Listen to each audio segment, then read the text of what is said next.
The Lord be with you. And with your spirit. A reading from the Holy Gospel according to Luke. Glory to you, O Lord. Each year, Jesus' parents went to Jerusalem for the feast of Passover. And when he was 12 years old, they went up according to the festival custom. After they had completed 8 days, as they were returning, the boy Jesus remained behind in Jerusalem, but his parents did not know it. Thinking that he was in the caravan, they journeyed for a day and looked for him among their relatives and acquaintances. But not finding him, they returned to Jerusalem to look for him. After 3 days, they found him in the temple, sitting in the midst of the teachers, listening to them and asking them questions. And all who heard him were astonished at his understanding and his answers. When his parents saw him, they were astonished. And his mother said to him, "Son, why have you done this to us? Your father and I have been looking for you with great anxiety." And he said to them, "Why were you looking for me? Did you not know that I must be in my Father's house?" But they did not understand what he said to them. He went down with them and came to Nazareth and was obedient to them. And his mother kept all these things in her heart. The Gospel of the Lord. Praise to you, Lord Jesus Christ. Please be seated.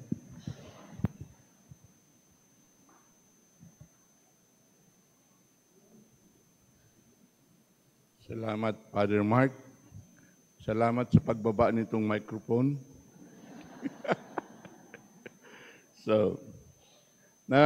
Salamat din po kay Father Jason na naimbita po ako dito. And of course, kay Father Vlad. Alam nyo, noong pandemic, kami ni Father Vlad magkasama doon sa Mary's Healing Sanctuary. Pinagtatawanan kami ng mga brothers namin, mga pare, sapagkat at long last yung dalawang lakwatsero na lockdown.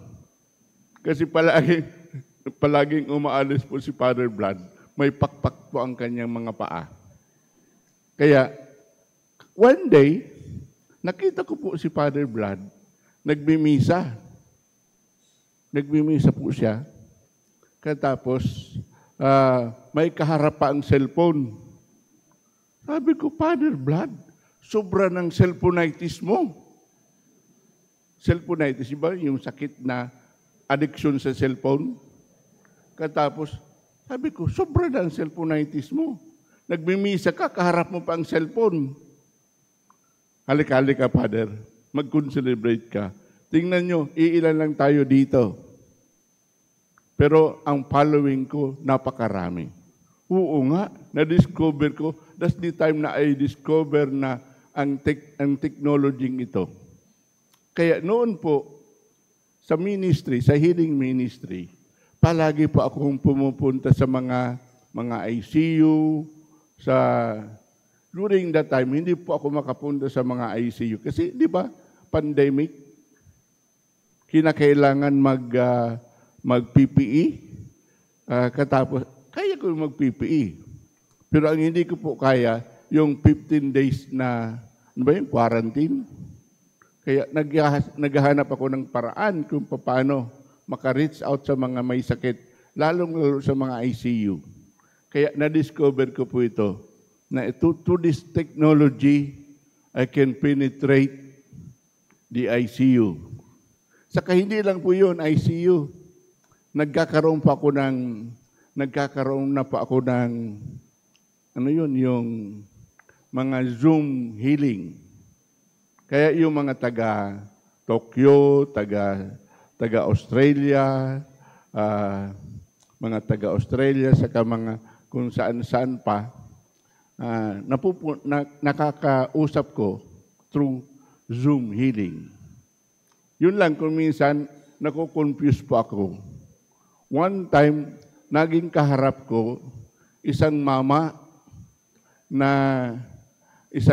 po na medyo ibang mukha, talagang parang buksingero. Katapos ang pangalan nun sa cellphone, Rosario. Sabi ko, baka transgender ito? Ano po ba talaga ang pangalan niyo? Rosario po ba talaga?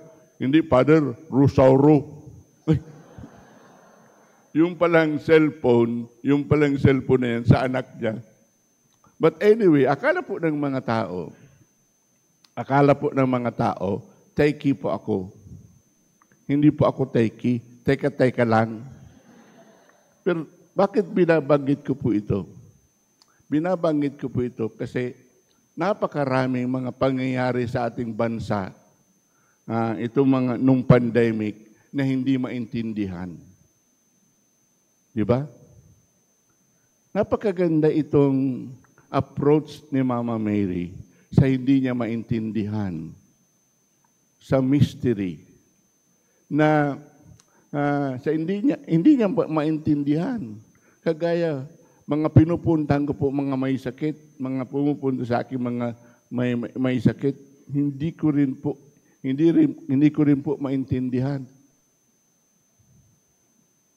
And sometimes we are very much oppressed by our intellect, yung desire to understand many things. Kahit sa simbahan, mga pangyayari po sa atin, very much stress po tayo. Di ba? Kaya, siguro ang naka-replace po sa atin ngayon ng pandemic, yung depression. Kaya noon, one time, si Father Jerry pumunta po sa isang lugar. Tinanong siya nagsalubong sa kanya ng security guard. Father, are you depressed? Sabi ni Father, no, I'm very happy. No, are you depressed? No, I'm happy. Are you depressed who will say Mass? I see pala. Tapos kung titingnan po natin ngayon, sa totoo lang, marami pong depressed ngayon. Sa isa sa mga synodal consultation na inimbita po ako ni Father Blood, yung end-of-life care, dami, hindi lang po sa maraming mga depressed po na karamihan sa kanila, they even commit suicide. Marami na po ngayon nagsuicide. Bakit? Hindi maintindihan ang buhay. Marami po tayong mga bagay-bagay. Of course, nandiyan na po ang AI, di ba? AI, artificial intelligence. Pero kung minsan, sa Senado, hindi rin natin maintindihan. Kasi mayroon din po silang AI. Anong AI? Absence of intelligence. Alam niyo po, wag po tayo masyado magpa-oppress sa intelligence. Meron po tayong, meron another dimension of knowing. Kaya nga, si St. Anselm ba yun nagsabi, faith seeking understanding. Fides querens intellectum, faith seeking understanding. Ito po ang sa atin. Kaya napakalaking, sa atin po, devotion kay Mama Mary, Immaculate Heart of Mary, is very nice na sinunod po itong piyestang itong solemnity ito. sa Sacred Heart of Jesus. Kahapon sinelebrate po natin. Ngayon, Immaculate Heart of Mary. Human and divine love. And ngayon, human love seeking understanding. Di po ba? Kasi kung titingnan po natin, option A, option B, or anong gusto mo? 1 or 2? Well, in fact, dami-daming numero. Dami-daming letters. Bakit dalawa lang? Kasi masyado pong kuminsan, dualistic ang ating thinking. Pero napakaganda po nito, understanding ni Mama Mary. Ang approach niya, she could not understand this, na 3 araw sila naghanap kay Jesus. Hindi nila alam kung nasaan. Searching for Jesus. Hindi nila alam kung nasaan. Mabuti na lang, pumunta sila sa templo. Katapos, nung makita pa naman ni Mama Mary si Jesus, sinabi pa naman sa kanya, "Don't you not know that I must be in my Father's house?" Salamat sa Diyos na si Mama Mary, hindi po Pilipina. Kung hindi, kung Pilipina siya, siguro pinagalitan na yung anak. Ganun po ang nangyayari sa atin. Searching everywhere. Searching everywhere for meaning, for understanding. We are searching for everywhere. Ngayon, searching sa mga internets o kung saan-saan mga searches natin. Na kung minsan, napakarami na pong hindi makatulog. Salamat sa Diyos, nakakagising pa. Dahil sa cellphonitis. Pero, tingnan nyo, may third force, may third element, may third way.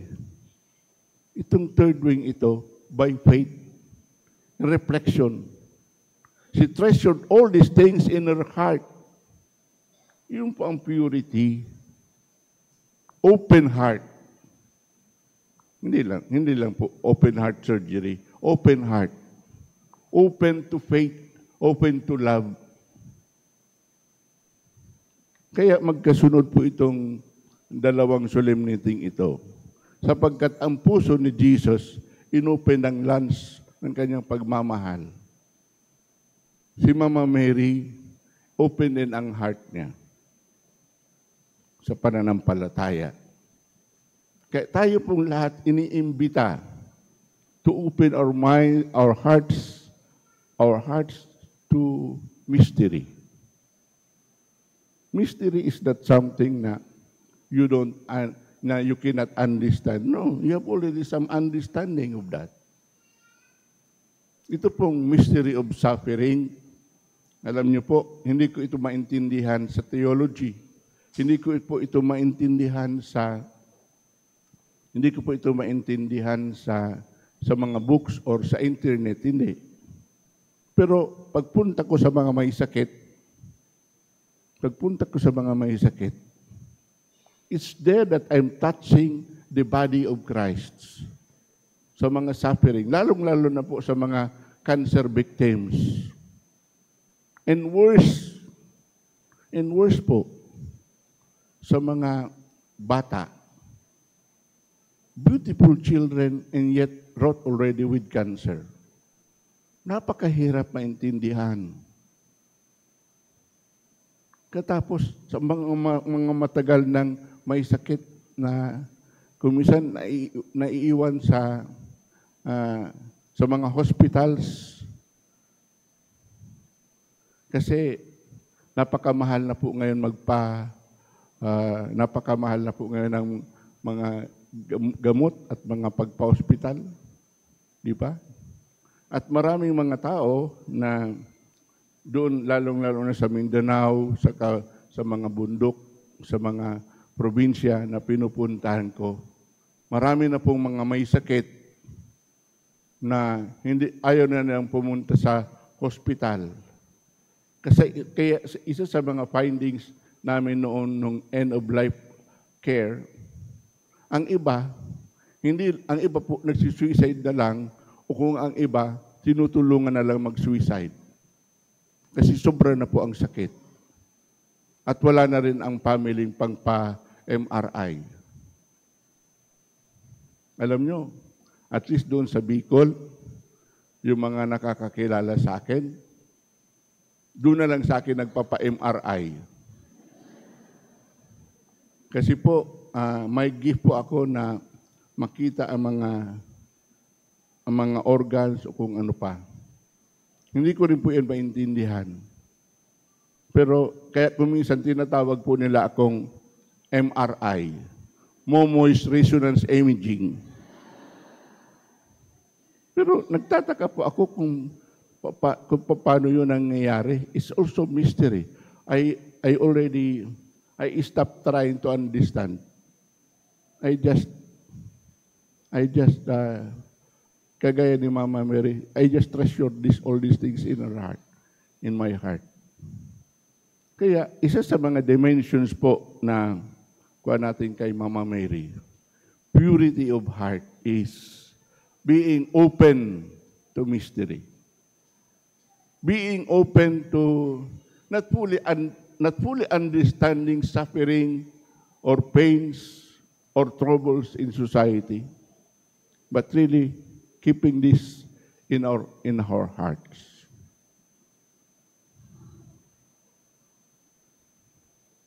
Because this is a faith that accepts and that heals relationships.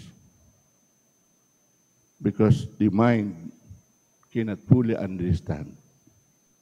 But it is by our open heart, by the immaculate heart, that we can fully live with mystery. Father of our Lord Jesus Christ and our Father, we praise and thank you for the gift of life. We praise and thank you for the gift of faith. But most of all, we praise and thank you for sending us your Son, Jesus. Lord Jesus, we praise and thank you for being the way to the fullness of life. We praise and thank you for indeed you are the truth. We praise and thank you for sending us the Holy Spirit from the Father. Holy Spirit, our advocate and guide, we praise and thank you for opening our minds and our hearts with loving compassion, thus empowering us to care for one another, most especially for the sick, those in their homes, in the hospitals, in the ICU. We lift up also to you the dying. Send forth upon them your holy angels and saints, most especially Santa Maria Goretti, Saint Joseph, and Mama Mary, to bring them back to your Trinitarian communion. So together with the doctors, the nurses, the caregivers, all our volunteers, all who are present here this morning, those attending this face-to-face and through their gadgets, we ask you to heal us physically, psycho-emotionally, relationally. This we ask you through Christ our Lord. Amen. Sabay-sabay po kami mag-blessing sa inyo ni Father Momoy, Father Mark, and Father Jason. The Lord be with you. With your spirit. And through the intercession of a Blessed Mother and Saint Maria Goretti, may Almighty God bless you, the Father, and the Son, and the Holy Spirit. Amen. The Mass is offered. We go in peace. Thanks be to God.